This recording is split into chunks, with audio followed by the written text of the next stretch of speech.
Okay, Donald Trump said this the other day, and it really bothered me. Today they gave us as a tribute, I don't know, I can't define it exactly, but they gave us, I think out of a sign of respect, 20 boats of oil, big boats of oil, going through the Hormuz Strait.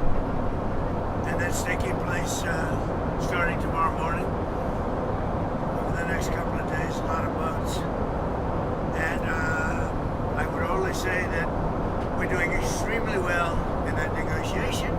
Okay, so Trump says that, and you're thinking, oh, they're getting boats through and we're making progress. But at the same time, Iran's saying that they're not really negotiating with the US right now.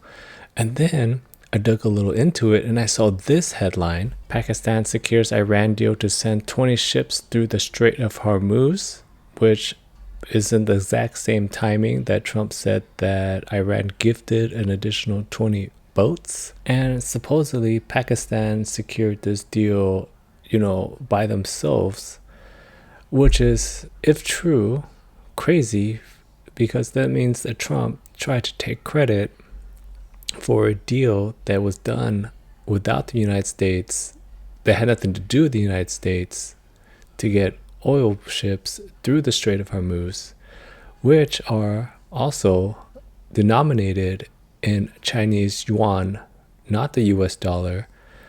And I feel like this is going to be a big issue going forward, especially when Donald Trump sent out a truth today saying this here. I'm not going to read it. If you guys want to read it, I'll leave it up. I'm just going to summarize it. Basically saying, hey, UK, Europe, and whatnot, you guys weren't there for us. We don't use the jet fuel. We don't need their oil. We have oil. Come buy from the US or join the war and get it yourselves. That's basically the gist of it, right? And I think this is the dumbest thing that you could possibly say right now.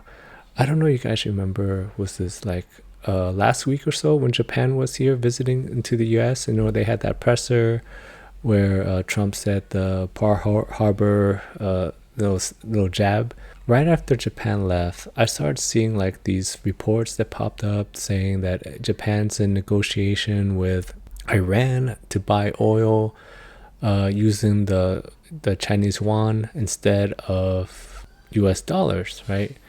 And I couldn't find like it actually being true or not, but like the reports were popping up all over the internet, and it could be fake, who knows.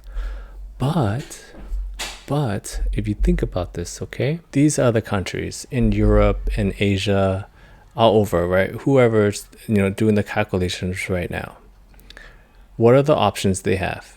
One, they can either join the US into this war, right, and help do something about Iran. Two, they can wait until the US kind of sort this out themselves, not even get involved at all, right? Or three, they can just buy oil from Iran using Chinese yuan, right? Which of these options is the easiest one? You can use millions and millions of dollars to fight a war with the US and potentially lose soldiers, right?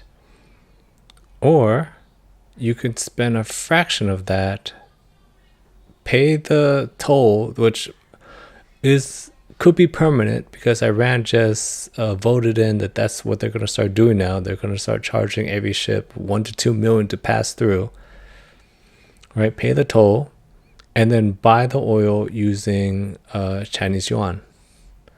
Which option seems the easiest and cheapest?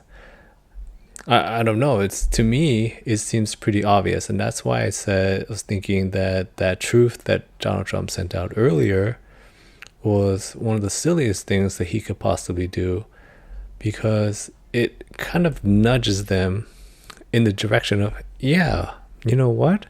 Maybe we should get our own oil. You're right. And if we started using something else besides the US dollar, it's going to hurt a whole lot, because that's when the US essentially semi-Ponzi scheme will collapse. and we're gonna be in a world of hurt